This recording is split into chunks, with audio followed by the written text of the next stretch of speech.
kisah dari seorang tabi'in Abdurrahman Al-Ghafiqi, seorang pemimpin yang ditunjuk oleh masyarakatnya, ya, karena kita sudah kisahkan di potongan sebelumnya, yaitu Abdurrahman Al-Ghafiqi pada awalnya sudah ditawarkan oleh gubernur, ya, Andalusia saat itu adalah Samh, ya, bin Malik, untuk menjadi pemimpin daerah, ya, atau kita katakan wali kota misalnya, ya.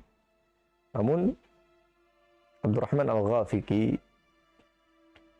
merasa bahwa itu adalah amanat yang terlalu besar untuk dirinya, sehingga beliau menolak dengan halus, dengan tutur katanya yang lembut, ya, mengatakan bahwa aku adalah orang yang biasa, ya, artinya bukan orang yang spesial, bukan orang yang istimewa.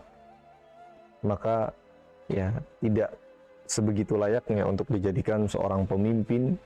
Namun ia berjanji kepada Gubernur Samh bin Malik akan terus mengikuti, akan terus mentaati apa yang diperintahkan, apa yang telah diarahkan oleh Samh, ya, selagi berada, ya, di atas jalan yang benar. Namun, ya, takdir Allah Subhanahu wa taala berkata lain, yakni Samh, ya, ketika menghadapi sebuah peperangan, beliau pun syahid, ya, di perang Turmuz, ya, sehingga para pejuang yang lainnya, para tentara yang lainnya mempercayakan kepemimpinan ini kepada Abdurrahman Al-Ghafiqi, yang juga disebut, ya, oleh khalifah, oleh para ulama dan juga, ya, masyarakat di masa tersebut sebagai tombak jihad yang terhunus, ya, bukan hanya karena kemuliaan dirinya sebagai seorang alim, ya, akan tetapi juga menjadi seorang yang selalu, ya, berada di garis terdepan dalam berjuang di jalan Allah Subhanahu wa taala. Terbukti ketika meninggalnya atau syahidnya Samh, ya, beliaulah yang memimpin, ya, pasukan sisa untuk turun ke belakang atau kembali guna meminimalisir terjadinya pembantaian terhadap kaum muslimin. Maka, ya, itulah sedikit kisah dari pengangkatan seorang gubernur Abdurrahman Al-Ghafiqi yang juga menjadi komandan perang, ya, pejuang di jalan Allah Subhanahu wa taala. Maka kemudian kita lanjutkan dari kisah beliau ini setelah beliau menyerang salah seorang dari pimpinan daerah yang juga termasuk dari kaum muslimin sebenarnya.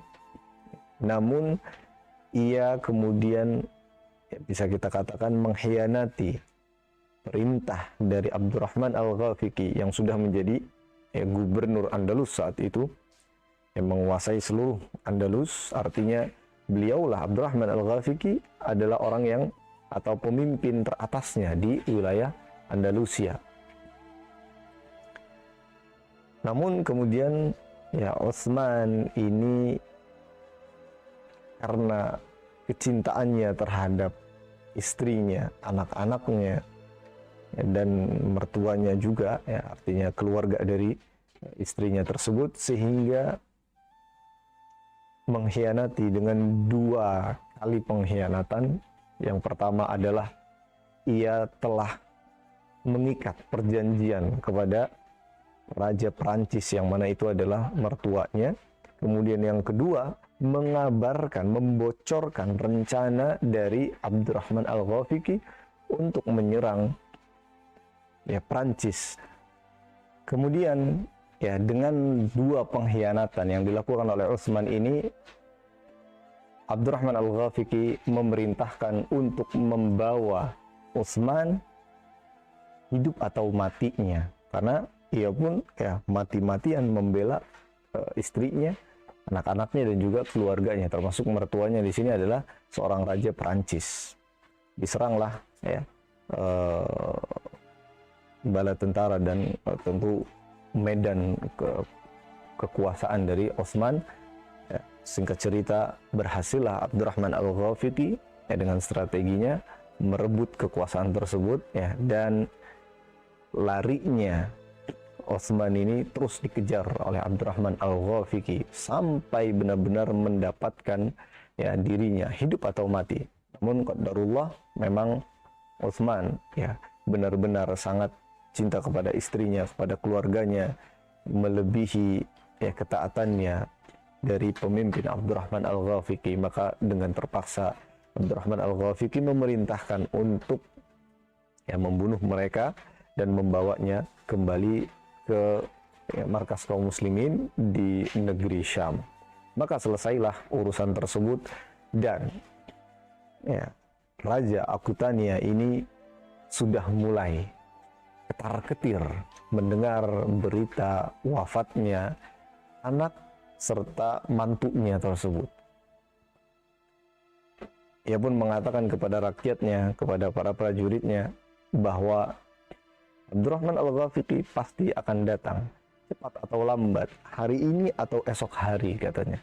Maka kita akan persiapkan seluruh kekuatan untuk menahan Abdurrahman Al-Ghafiqi.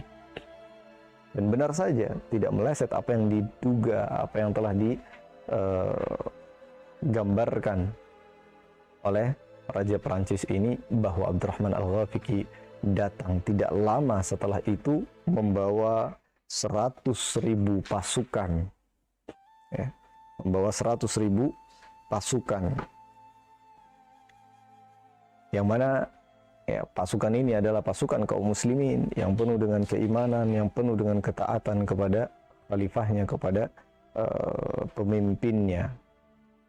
Terus dikuasailah ya, terus diserang pasukan dari Perancis ini. Kota demi kota, daerah demi daerah yang dilalui oleh kaum muslimin, maka dikuasai oleh Abdurrahman Al-Ghafiqi dan kaum muslimin yang lainnya. Berawal dari ya, arah selatan Prancis, yang mana ini adalah sebuah wilayah yang sebenarnya dahulu di zaman Gubernur Samah ya sudah pernah dikuasai, dan mereka membayar jizyah atau upeti pada kaum muslimin. Namun karena kejadian dari Samah bin Malik yang meninggal dunia dan kaum muslimin mendapatkan kekalahan di perang tersebut, dan Abdurrahman Al-Ghafiqi berinisiatif untuk menarik mundur pasukan kaum muslimin, maka mereka pun tidak lagi mempercayai kaum muslimin dan menolak untuk kembali membayar upeti.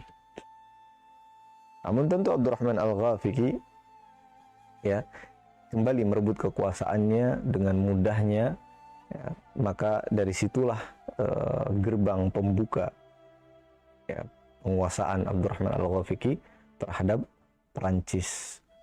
Diserang dari wilayah tersebut ya, kemudian ke daerah-daerah yang selanjutnya.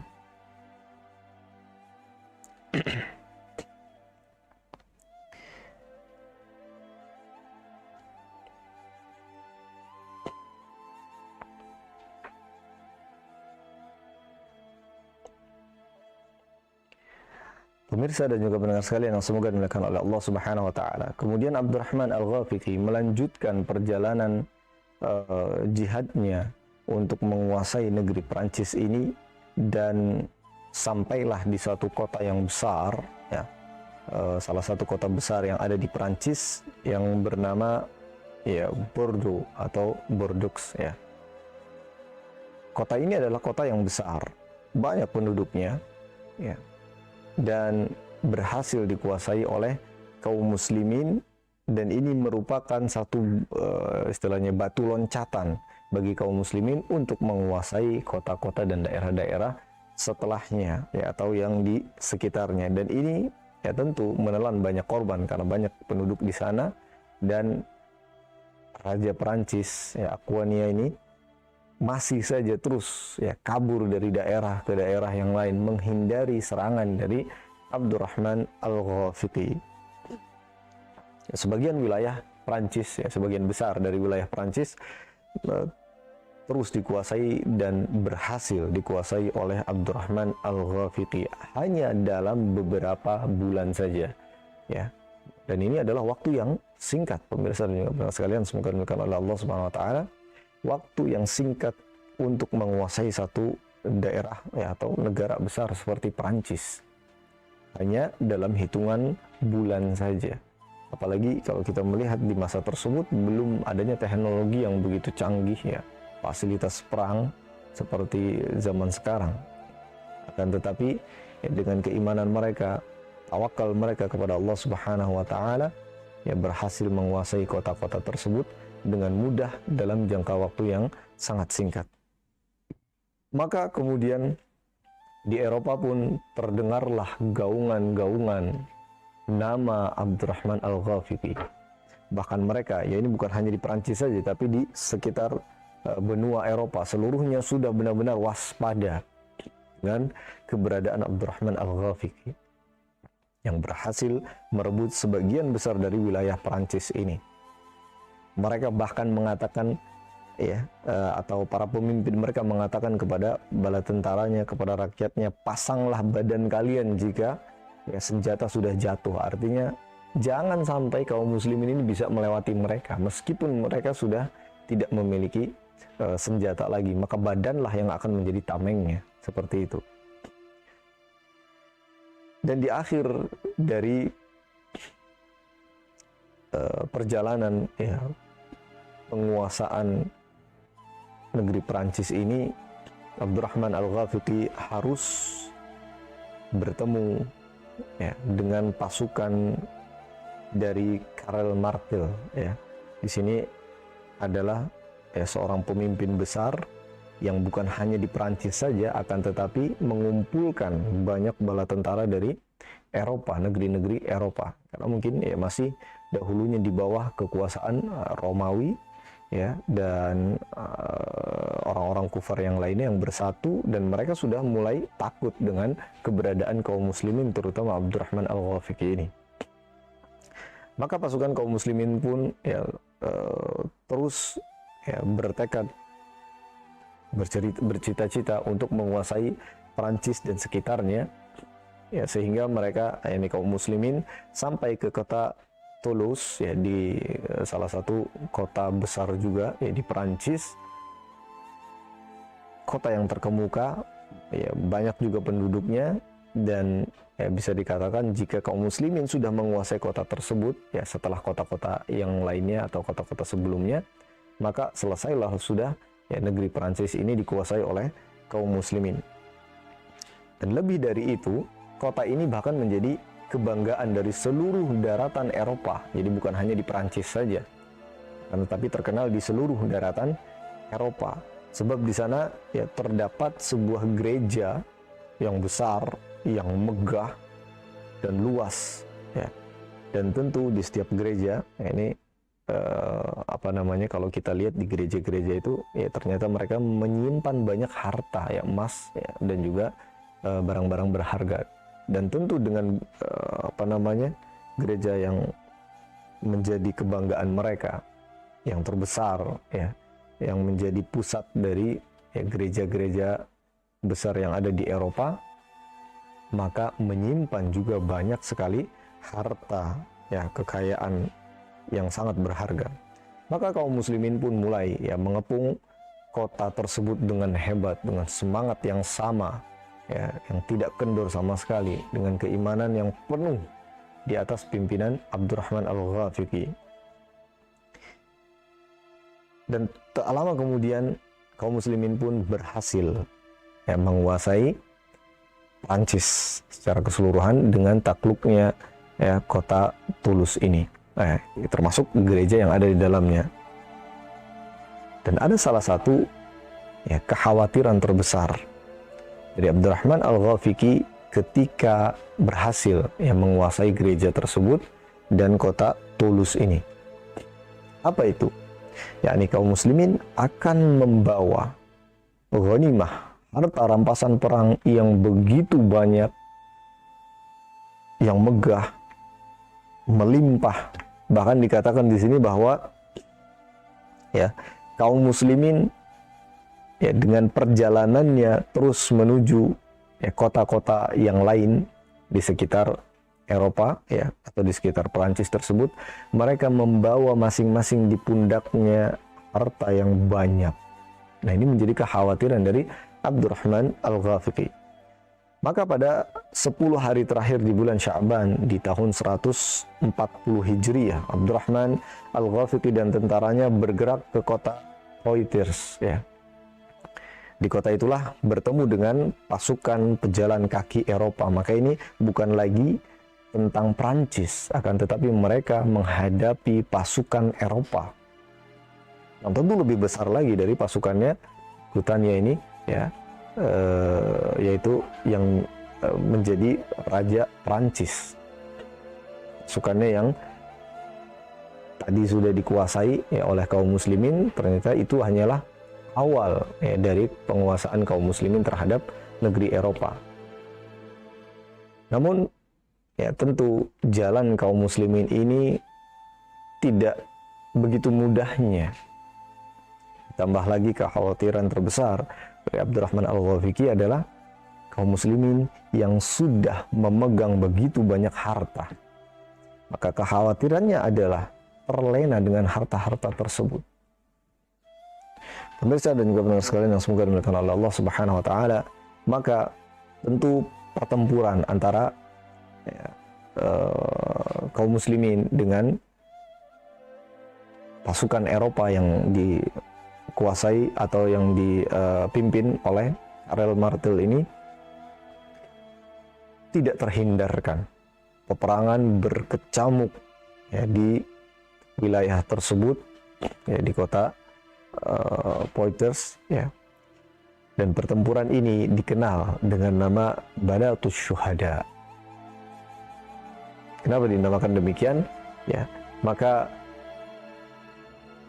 hari tersebut kaum muslimin sebenarnya telah mendapatkan kemenangan yang besar, menguasai negeri besar ya, salah satu negeri terbesar di Eropa yaitu Prancis. Dan harta rampasan perang begitu mengalir ya, kekayaan kaum muslimin tidak lagi terhitung setelah itu mengalir, dikatakan sih mengalir bagaikan air dalam atau bagaikan air yang mengalir di sungai.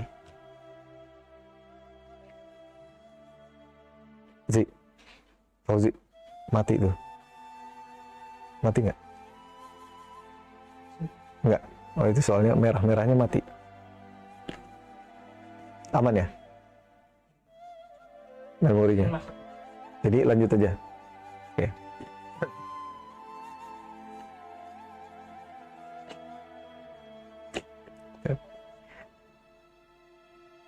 Para pemirsa dan juga pendengar sekalian yang semoga dimuliakan oleh Allah Subhanahu wa taala, maka Abdurrahman Al-Ghafiqi memandang kekayaan kaum muslimin ini akan menjadi ya bumerang bagi mereka, yakni kaum muslimin, jika bisa memanfaatkannya dengan baik. Maka insya Allah kaum muslimin akan berada di jalur yang benar.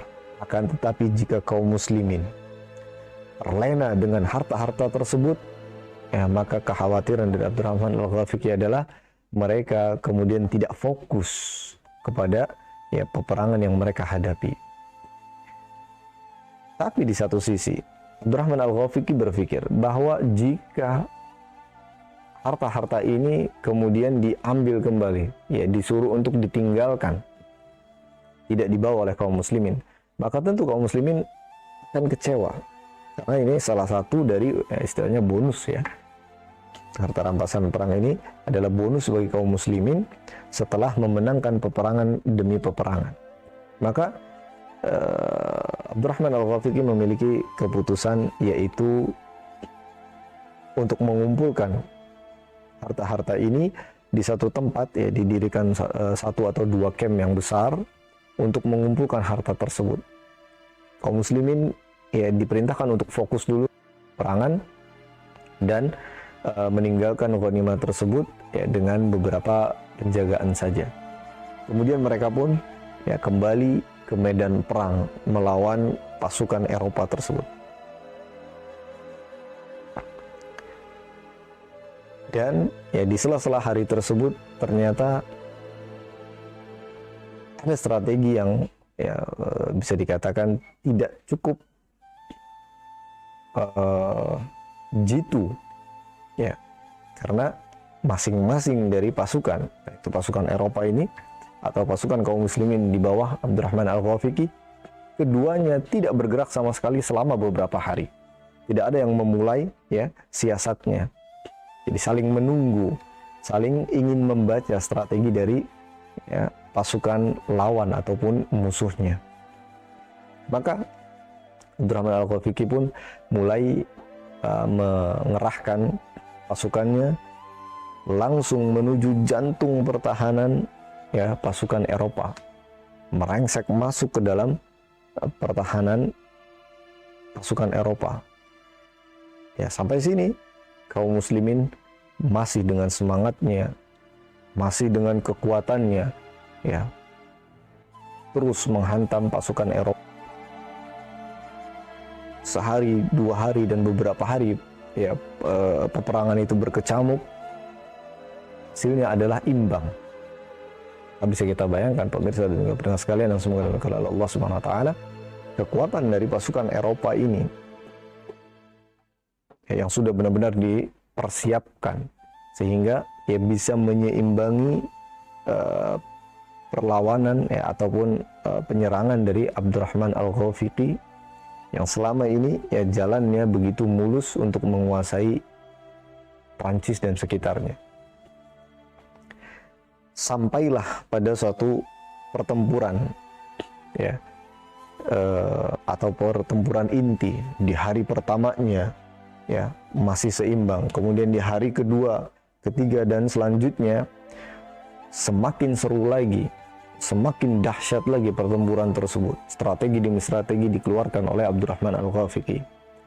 Kaum muslimin menggempur pasukan, ya, Eropa, yang juga tentunya di sini masih, ya, sisa-sisa dari pasukan Prancis, dengan ganas dan gagah berani. Perang berlangsung selama 7 hari, ya, dengan dahsyat dan juga, ya, berkecamuk, sangatlah seru, sebagaimana, ya, kaum muslimin seperti biasanya, ya, seakan-akan mereka adalah singa yang lapar yang menerkam mangsanya. Namun pada hari ke-8 kaum muslimin ketika melancarkan serangan dadakan sehingga mereka, ya, sudah mulai bisa menguasai barisan tengah, dan kaum muslimin sudah melihat cahaya kemenangan di depan. Artinya benar-benar, ya, jantung pertahanannya sudah digempur. Mereka sudah selangkah lagi melihat kemenangan. Kekhawatiran Abdurrahman Al-Ghafiqi terjadi ketika pasukan Eropa berputar untuk menguasai kemah yang di dalamnya ada ghanimah dan harta-harta kaum muslimin. Ternyata kaum muslimin melirik ke belakang.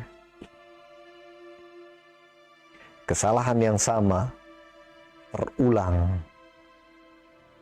di perang ini. Kesalahan yang dahulu pernah dilakukan oleh kaum muslimin di perang Uhud, sehingga Rasulullah SAW hampir saja, ya, benar-benar celaka di sana, kembali terulang dengan sebab harta. Pasukan kaum muslimin berpecah akhirnya. Ada yang mundur ke belakang untuk melindungi ghanimahnya, harta-hartanya.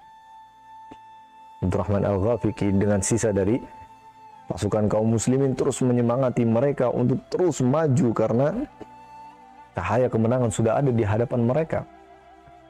Namun qadarullah, salah satu atau beberapa dari anak panah pasukan Eropa tepat, ya, mengenai punggung belakang dari Abdurrahman Al-Ghafiqi sehingga beliau pun jatuh dan tidak lagi bergerak, syahid di jalan Allah Subhanahu wa taala. Kemudian apa reaksi dari kaum muslimin? Tentu pemimpin terbesarnya, ya, komandannya, jenderalnya sudah benar-benar meninggal dunia, ya. Semangat mereka pun mulai kendor. sebaliknya pasukan Eropa yang melihat Abdurrahman Al-Ghafiqi yang selama ini ditakutkan oleh mereka sudah wafat, mereka pun tambah semangat menggempur kaum muslimin, sehingga ini menjadi kekalahan bagi kaum muslimin, kegagalan dengan disebabkan harta yang ada di pikiran kaum muslimin. Pemirsa dan juga pendengar sekalian yang semoga dimuliakan oleh Allah Subhanahu wa taala. Abdurrahman Al-Ghafiqi tentu adalah seorang pemimpin yang hebat. Namun Allah Subhanahu wa taala ingin memberikan pelajaran bagi kaum muslimin. Jika kita mengulangi kesalahan yang sama, mencintai dunia, mencintai harta melebihi tujuannya kepada Allah Subhanahu wa taala, maka kekalahanlah yang akan didapatkan oleh kaum muslimin. Namun di luar dari peperangan tersebut, Abdurrahman Al-Ghafiqi adalah seorang tabi'in yang dikenal oleh para khulafa, oleh para ulama dan masyarakat negeri Syam, Arab, bahkan Perancis yang sudah benar-benar takluk ya di bawah kekuasaan Abdurrahman Al-Ghafiqi. Namanya terbang tinggi di atas pasukan-pasukan mereka dan tidak pernah dilupakan. Abdurrahman Al-Ghafiqi disebut sebagai seorang tombak jihad yang terhunus, yang tidak pernah mundur ke belakang. Bahkan sebenarnya pemirsa dan juga pendengar sekalian yang semoga dimuliakan oleh Allah Subhanahu wa taala, sudah hampir saja kaum muslimin ini memenangkan pertempuran. Sekali lagi dengan masalah yang sama di perang Uhud, yaitu kaum muslimin terlena dengan harta yang begitu banyak sehingga mereka pun akhirnya mendapatkan kekalahan.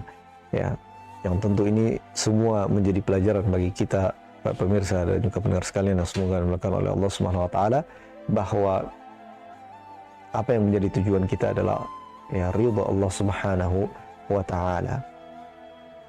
Yang lebih dari itu atau selebihnya, maka tidak ada lagi yang bisa menandingi keridhaan Allah Subhanahu wa taala. Secara otomatis Allah akan memberikan kepada kaum muslimin bonus-bonus berupa harta-harta, rizki yang banyak, kehidupan dunia akan diberikan oleh Allah Subhanahu wa taala jika kita benar-benar sudah mengarahkan tujuan kita kepada Allah Subhanahu wa taala. Tapi jika kita masih memandang harta dunia, kemewahan dunia ini sehingga kita terlena terhadap dunia dan isinya, maka Allah tidak segan-segan untuk menghancurkan kaum tersebut dengan jalan mereka masing-masing. Semoga Allah mengampuni dosa kita semua dan juga kaum muslimin.